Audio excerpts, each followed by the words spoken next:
It's News Talk 580 1059 KMJ. Welcome to the Marc Kapetan Show. This is attorney Marc Kapetan, your host. Today's show is brought to you by the Kapetan Brothers Law Firm, serving the Central Valley since 1995.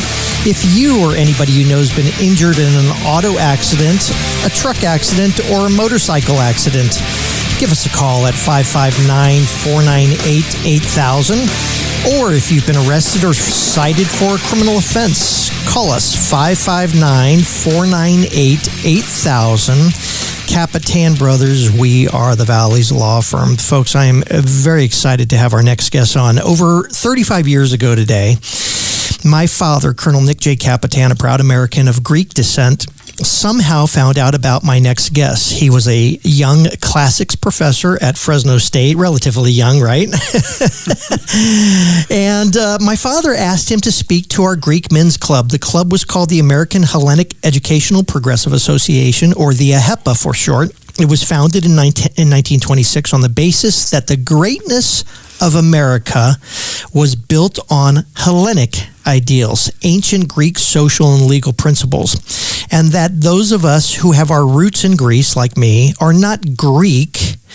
We are Americans of Greek descent. Well, I wish my father was here today to see how that young classics professor and author has now risen in the public spotlight as the foremost political commentator of our times and a national figure as significant as the great historian Herodotus himself.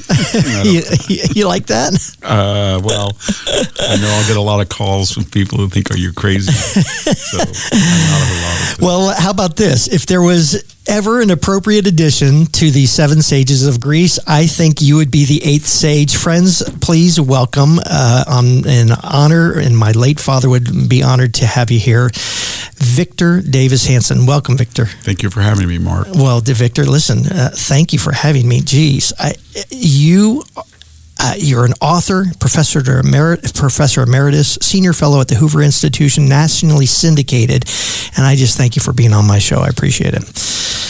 Victor, okay, I've known of you for about 30-something years. I got to confess something off the bat. We've been friends for about 3-4 years now. I didn't go to that talk that you gave to my father's club back 30 years ago. Do you remember it? Well, I've given a lot to HEPA. Was this the one at the Ramada? No, it was out at Piccadilly? No, it was at our church. Oh, it was that one. literally, Yes, I think, one of your first lectures. I remember that one. I have a pretty good memory of all of them, and I used to go to your church's, festival, Greek festival. Right. I went every year, but I've spoken to there's a big HEPA chapter in Sacramento. Absolutely. And there's one in Monterey, and I've spoken at both of them, I think, on 2 or 3 occasions, and I've been a big Phil Helene. And well, what's funny is my brother Peter goes, okay, why don't you confess on air? Peter said that our dad came to us and he says, there's a guy, he's a professor who is I think Swedish descent or something like that. And he says, and he knows all about Greece. He knows he knows about the great ancient Greek culture. Peter said, Dad, I don't want to go see some white guy who loves a bunch of Greeks. And he says, so please, he goes, apologize to Victor for me. He said, because you would have been greatest of friends from 30 years ago, because you really are one of the foremost historians when it comes to ancient Greek culture, right? Well, for a while, for 30 years, I wrote almost exclusively about Greece, and I lived in Greece probably 2 whole years, and then the aggregate months here and there, probably another year. Really? And I lived through the dictatorship, the Papadopoulos, Ioannidis. I lived through the PASOK Revolution, Cyprus crisis. I excavated in Corinth. Where were you living when you were there? In Athens or somewhere else? I lived the first year on Denokratos up in the up in the Kolonaki area, right, by the American School of Classical Studies. And then I wanted to get away the second year, and I lived in a place called Papadiamantopoulou It was Mikros Asios. It was where the diaspora of the 20s, after the great idea failed, the attempt to create sort of a Byzantine lake in the Aegean, where the Greek army went all the way to anchor almost. And then it collapsed. We can get into that, but it's a tragedy. And then in that massacre and exchange of population, 1 million Greeks were ethnically cleansed from Asia Minor, and a lot of them ended up in a particular district of Athens. Right, by the Persian Empire, basically? Well, by the Ottoman Empire, yeah. And the Ottomans, the Young Turks. The Ottomans had collapsed. The Greeks were on the right side of World War II. They wanted some spoils. The British said, we're going to back you. You can get back Constantinople, Smyrna, and all of the islands in the Aegean, and Corfu, even on the other side of the Ionian Sea. And they did. They took them at their word, and then they didn't have the wherewithal. And then the Young Turks and Ataturk came in and pushed them back, and then slaughtered them. Civilian, priest, everything. Along with Armenians on the other side. Yes, this is about 1921, 22. But when they came, it was a very good experience for me, because I would get people came in and they would say, Mr. Hanson, Black Tuesday, when it was May 29th, they would say Black Tuesday, and, they would say Mr. Palaeologus, the last emperor of Byzantium, he was marbleized by Saint Michael. And he was taken from the chamber of Santa Sophia, and he was lifted up there, and he's up there in marble, and someday he's going to be reified back in flesh, and we're going to take back. Well, unfortunately, they didn't take it back. In fact, Turkey's changed St. Sophia back into a mosque. Isn't that correct? I've been there numerous times. I never thought in my life anybody would be so audacious as Erdogan to turn it into a mosque. Right. In fact, I gave a lecture there on Hellenism in Istanbul about 6 years ago, and I mentioned the spires, the ugly additions to Santa Sophia that were put in there about... You were bold enough to say that over there. Yeah, well, they had a minder there. It was about 1465, and he said to me, by the way, these were not Islamic additions. These were brilliant Islamic architectural reinforcements. And I said, well, wait a minute. Wasn't Hagia Sophia in existence at 950 years on its own without your minarets? And so then he stopped the lecture. So he literally stopped you cold in your tracks. Got to go. He just said, that's it. Really? Yeah. So wow. I was a Phil-Hellene. I went to Turkey a number of times, and I had the experience. I hope the audience doesn't get upset, but the more that I went to Turkey, the more I became a Phil-Hellene. Really? Yes. It was that. It was that different. I different. mean, Greece is a wonderful place. Did you learn to speak Greek when you were over there? I did. Yeah. Are you pretty fluent? Not now, but I think I could keep my own with some people. Really? Then Boro Namilo Hilinika Yati Zerkasato Hola Glosa. Well, I'll say this is Then Kata Levenio Linika Tipota, nothing. Tipota, nothing. Yeah, I know very, very little. I can read it very well, especially if it's earlier Katharevasa. Your studies, though, were more ancient Greece. Let me ask you this. You've studied ancient Greek Empire. I love the term. I say it in a little different way, but the term, those who forget history are destined to repeat it. I say, history always repeats itself. Unfortunately, people always forget that history always repeats itself. The future of America, the short and the long of it, next 20 years, 10 years, the Greek Empire lasted for about, 380 years? Somewhere around there, the Greek Empire? Yeah, you could say that the Greek city-states, classical Greek city-states that gave us this wonderful legacy, they were probably autonomous and free from 750 BC. We don't know much about them then, but their heyday started around 525, and then they lost their freedom at Caroni in 338. So 250 years for America so far. Yeah. All right. What's the best case, worst case scenario for, say, the next 10, 20 years, and for America in general? Are we on a downswing? What's going on? Well, we're in a big transition. It reminds me of agrarian Italy becoming the Roman Republic, turning in the first century AD into a global empire of 70 million people. The vast majority were not Italian. And whether that culture could assimilate and absorb and integrate and intermarry everybody. And it worked for 400 or 500 years. But we have a cosmopolitan bicoastal elite and they have more affinities with Europe on one side of the country and Asia on the other. And the fundamentals that made this country unique, a Senate and a House. They don't believe in the Senate anymore. They believe that it should be popularly redistricted. So more of a pure democracy. Yes, they want an Athenian pure democracy, not a Roman republic. Which failed in and of itself. Pure democracy, right? If you read the day books or the diaries or the essays of the founders, it was very clear that they wanted a House that was popularly represented in districts, but they wanted it balanced by the Senate. We'll be right back with Victor Davis Hanson, the foremost political commentator of our time. This is the Marc Kapetan Show on KMJ.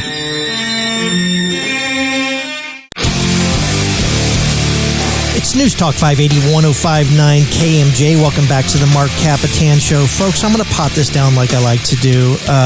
Folks, if you have been arrested or cited for a criminal offense, call the Kapetan brothers at 559-498-8000. And very quickly, so we could talk to Victor Davis Hanson some more, if you've been injured in an auto accident, a truck accident, a motorcycle accident, if you've been, Victor, if you've been struck by the sword of Perseus, right?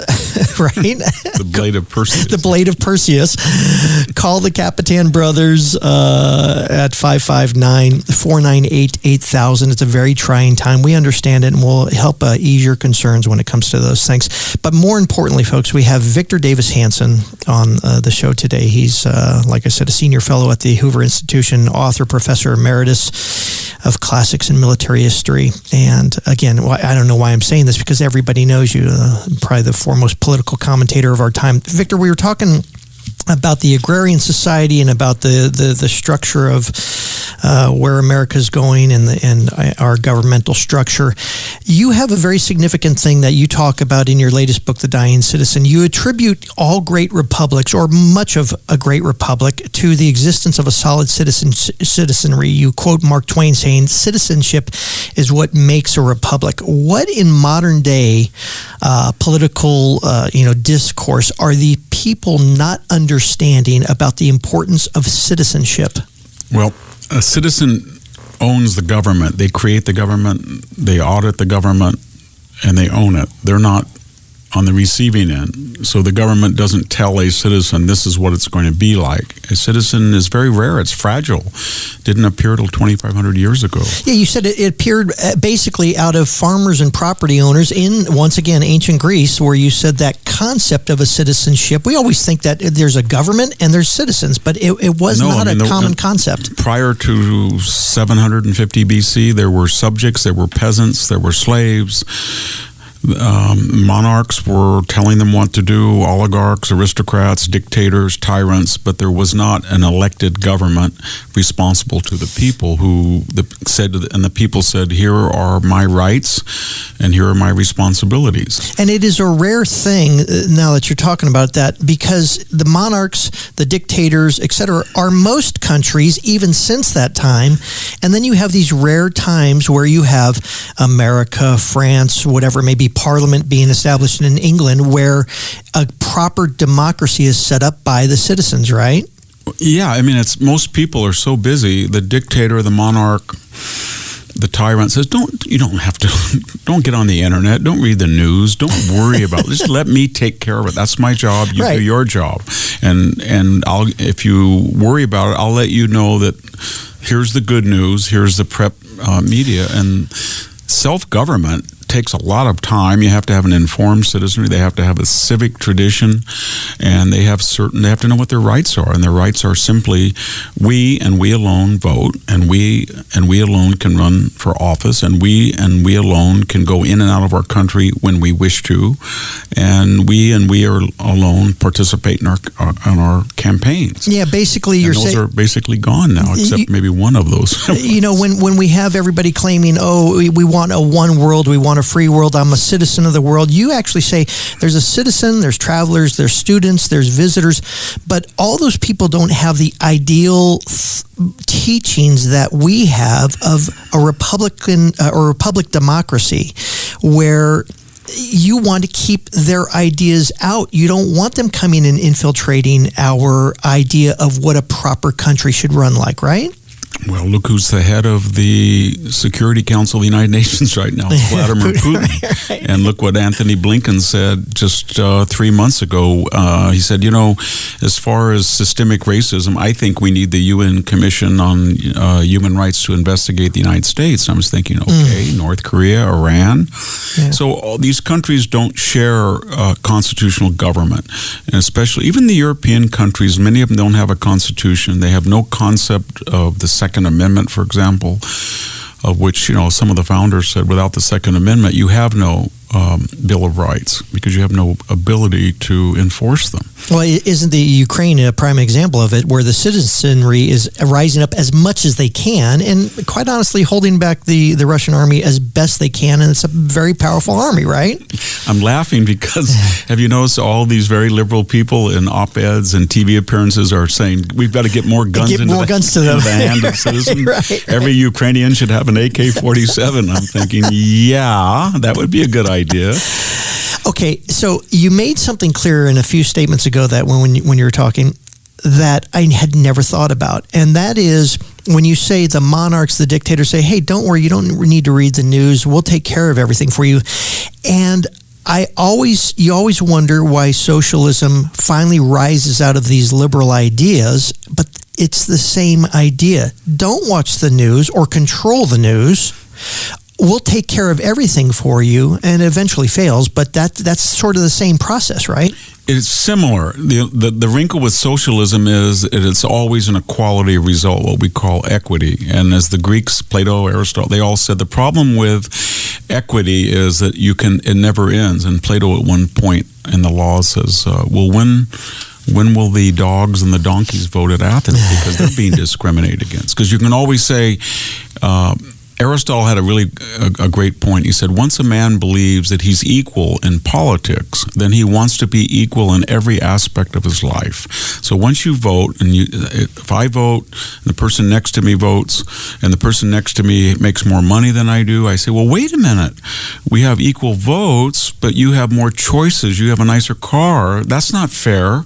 And you just obliterate all the considerations of, well, maybe he was healthier, luckier, harder working, smarter, or maybe he put more emphasis on money and you did some, but you just obliterate that and you end up with a binary of victims and victimizers, and that's unfortunately what we're getting to now. Yeah, and it's funny because that was the last sort of thought that I had myself, and I was going to ask you about it, isn't the common theme to the downfall of every empire the fact that we obtain equality, but it's not enough. We want more and more equality everything. There's no end to it. Alexis de Tocqueville is probably the best observer of America, and he warned us, 1833, in Democracy in America. He said, most people, remember, would rather be equal and less well off than all of the people better off, but some really well off. Right. And that's Hesiod said, the Greek poet, envy is the most powerful of all emotions. And there's two good envies. One is you see your neighbor and he drives in the house next to you with a Cadillac, and you walk over to him and say, how'd you get that? It's a beautiful car. What do I have to do that? And the other bad envy is you go and kick in the fender. Take it. Yeah. or you kick in the fender, or you steal it, as what's going on today. The woke culture has made us basically feel guilty for wanting legal immigration, but basically that's exactly what's needed today, right? We need to have a set of rules that are abided by, and everything can't be equal in that sense. I think I agree, and I think the idea of a constitutional system was that liberty, i.e. freedom within a government, and freedom, the idea of freedom in your own private space, these are the most important things. And that means they're at war with mandated equality.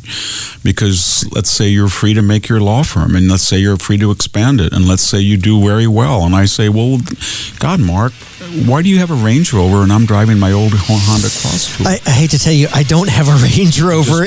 My transmission just went out on my 2010 Tahoe. But I'm just I'm not a car guy. We'll be right back right after this. I know you are, pal. All right, we're on with Victor Davis Hanson. This is the Marc Kapetan Show on KMJ. It's News Talk 580 1059 KMJ. Welcome back to the Marc Kapetan Show. Folks, you know the drill. If you've been arrested or cited for a criminal offense, call the Kapetan brothers. Call who, Marcella? The Kapetan brothers, she said. Or if you've been injured in an auto accident, a truck accident, or a motorcycle accident, call us at 559-498-8000. 559-498-8000. Kapetan brothers, we are the Valley's law firm. I want to get right back into it because Victor Davis Hanson is here with me, and we're talking about I'm going to buy his daughter's car from him. She has a 2019 Tahoe, and I want it. Although I need to go get one of those electrics or something. The prices of gas is just going. I heard it went up 18 cents in the past 2 days now. Yeah, I have a little corner service station out in rural Selma, and I saw the sign change in one day. In a day. 8 cents. Crazy, isn't it? Speaking about out there, I came to your house this last week, a beautiful old house that is your farmhouse from days ago. And I don't think people would realize this, but you're so serene and stoic on the air and stuff like that. I asked your wife, Jennifer, I said, hey, where's Victor? We were supposed to talk and sit down. And he goes, he's out getting cookies and ice cream for you because he wants me to make you a cappuccino and he's coming back with cookies. So I really appreciate the hospitality. Thank you. You're welcome. And we have. I learned that from my mother and father. They had a smaller farmhouse that I grew up on the farm. Yeah. And they love to entertain and have people come out. Well, the farmhouse that I went to is, you said it's been there since the 1800s. You guys were very, very early Central Valley residents. Yes, I am the fifth. My mother, Pauline Davis Hanson, was born there in 1922, and her father, Reese Davis, was born there in 1890. And his father, C.M. Davis, was born there in 1872, and they came, Luciana Davis came in 1872. Where'd they come from? They came from Missouri. So not even out of the country. This is my non-Swedish. Yeah. Right. And your dad's side is Swedish, right? Yeah, they came to Kingsburg, Nels Hanson. In fact, if you go to the Kingsburg Park, there's a little monument to the Hanson family. That was their farm, what is now across from the high school. Yeah, I know exactly what you're talking about. There's a stone there, and it says Hanson Corner. Yeah, so they were Swedes, and that was kind of a mix, Welsh versus Swedish. So I have... Swedes are a little crazy, or as they say, as the Danes say, they're Danes with their brains blown out. What side are you? I don't know. I'm worried about that because there's. You take after your your dad passed away years ago. How old were you when he passed away? He passed away in 98, so I was 45. Yeah, my dad in 99. What do you think you take out? Your mom was a judge, an appellate judge. Did really well. They were very different. My dad had been a kind of a war hero. He'd flown 40 missions in a B-29, and his brother, who was adopted, he was a first cousin, and his mother died, I was named after him. He was killed on Okinawa, Victor Hanson. So I grew up. He'd been through hell, and he'd been very, he won the Silver Star, the equivalent of the Air Medal, and so he was a wonderful man. He was very capable. He was a very successful administrator. He founded the Vocational Training Center for State Center. He farmed. He could do anything. He was a masterful mechanic, but he was a happy guy. I mean, my mother was very serious, and so it worked out. I think I was very fortunate because my mother would say, "You've got to study. You've got to do this. You've got to use your talents." And my father would say, "Victor, relax." Just relax. I've flown over Germany in a B-29. Just relax. Yeah. He'd always say that to me, and so that was. And I had some very accomplished siblings, but I was kind of a weirdo. I was left-handed. They were right-handed. They were Swedish, blue eyes and blonde hair. I was brown hair and brown eyes, and I was left-handed and had thick glasses. I couldn't see, and they had eagle eyes. Really? And they were very good athletes. I was about to ask, were you a sports guy? I wrestled, but I didn't have the athletic skills. I had a twin brother. Right. He was a very gifted athlete, very accomplished guy. So was my older brother, very good athlete, my cousin.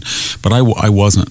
Yeah. And I was so when they wanted to play, there was 4 of us, my cousin and my 2 brothers, they'd always say 2 and 2, and I would be reading. They say, put away the book. We won't have 2 on each team unless you come out here. That's one of the questions I had. Because I know you're a prolific author, and I'm assuming you just read and read and read as a kid. I did. Yeah. And my dad would kind of kid me about it. There's more to reading than, you're going to have to do this and this. So it was very good for me because he taught me a lot of practical skills. You actually work on the farm. I mean, you worked the farm, right? Well, from 1980 to, I think you could say 1980 to 90, I was full-time. The last 5 years of that period, I taught full-time at Cal State. But for 5 years, I did nothing other than 185 acres. So it was a lot of work. And I learned mechanics. I learned how to... I grew up there, so I knew some of it. But I was driving tractor almost every day until one day... I think, I won't mention his name, a very bright guy at the land bank said, "Hey, Victor, I got to ask you something. You seem to be sort of smart, but when you get on the tractor, you pay me $30 an hour in what you lose. And when you get off it, you write these funny little articles. Don't they pay you $30? And I said, kind of. And he said, well, why don't you just get off the tractor and get the $30 for riding and then don't borrow the money to pay me the $30 for the fun of, disking 5 acres an hour. And I said, that makes sense. That makes sense. I'm going to be a writer. I'm going to... Listen, my dad was a war hero too. He had a distinguished flying cross from Vietnam. He was 1 tour in Korea and 3 tours in Vietnam. And maybe that's why I get along with you so well. The sense of the love of America, and it does go back with part of the thing with being Greek. We were Spartans, and literally our family's from the Sparta area. Did that come from your dad, or you also have your mom who was studied in the Constitution, the U.S. Constitution? Where did that strong ethic of America come for you?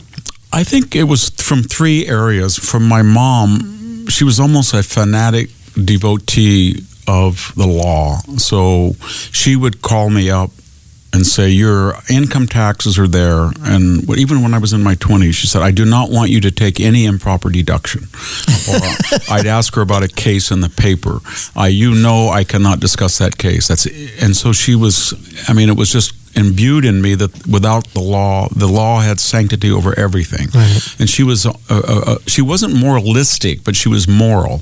She didn't pawn off her views and people weren't in the family. And my father was... rough and tumble. Yeah, I saw a guy, came in one day and was a garbage collector. And he was very heavy, and he drove in, and I thought he was and my dad grabbed me by the back of the neck and said, that is Colonel Allenby. He flew 42 missions on our B-29 and kept us all alive because he was the best pilot on the 319th. And more importantly, Victor, he went over and flew 45 missions in Korea. Oh, my gosh. And he said, now I want you to go back over there and shake his hand and apologize that you didn't come up and talk to him. And so he was very, very hard working patriot. And then I had 2 grandfathers. One was kind of a Swedish immigrant, and the other was a farmer. And that's all I heard. This was the greatest country in the world. That's sort of gone by the wayside with a lot of the grandfathers and as time goes on, because my grandfathers were the same way. 3rd grade education, became a millionaire in those terms in the 1950s, lost it all, but he still said, hard work, that's all you needed. That was kind of when I read Hesiod, the poet, it was work upon, he says at one point, ergon, epi, ergon, kata, ergon, work on top of work over work. And that's one thing I look back on. I was very bitter for a while because we literally could not on a Sunday sit inside. If my dad came in and saw us sitting in a chair on a Sunday, he said, this is not an old boys club. You get out there and help your grandfather irrigate. You get on the tractor. Hey, by the way, you can cut all the trees. Get up there with a chainsaw. Do this. So the idea was that work in itself, forget what it produced, just the idea of physical work was inherently noble. So I've kind of been I think my kids thought I was a little neurotic because I was grown up that way. I always thought I don't relax. No, and you don't. And believe me, with the weekly articles that you write, I don't know how you do it all the time. So we'll be right back with Victor Davis Hanson. This is the Marc Kapetan Show on KMJ.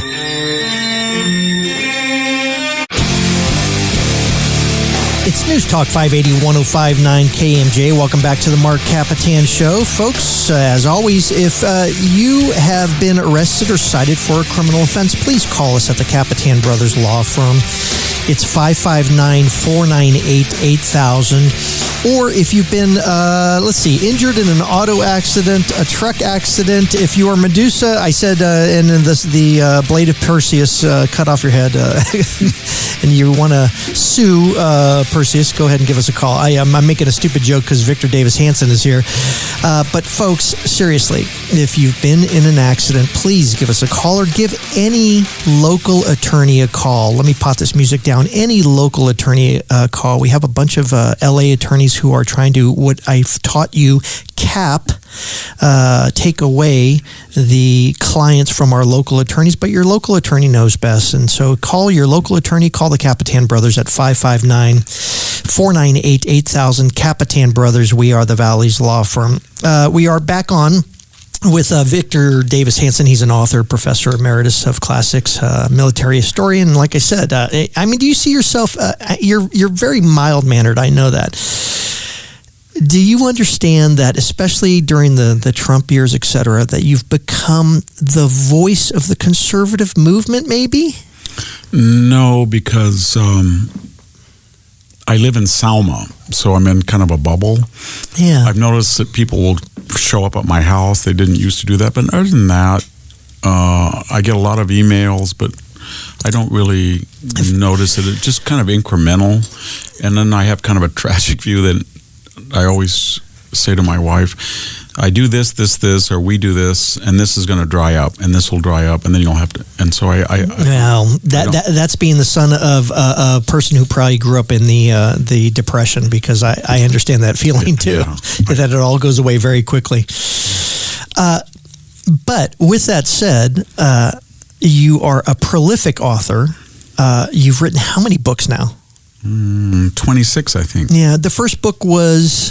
It was a very narrow book called, it's still in print, Warfare and Agriculture in Classical Greece, about how the people tried to destroy agriculture to weaken a society.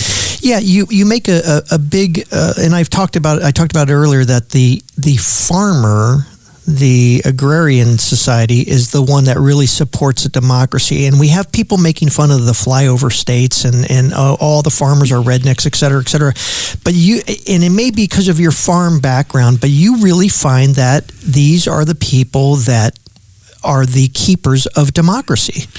Yeah, I spent about 3 years of my life. It was 250,000 words, a huge book called The Other Greeks, and I think I had 7,000 references. It kind of was an obsession. But in my field of ancient history and classical languages, people had said that these urban intellectuals created, democracy. Right. I think I showed that it was a manifestation of small farmers that were very ingenious and created enough capital.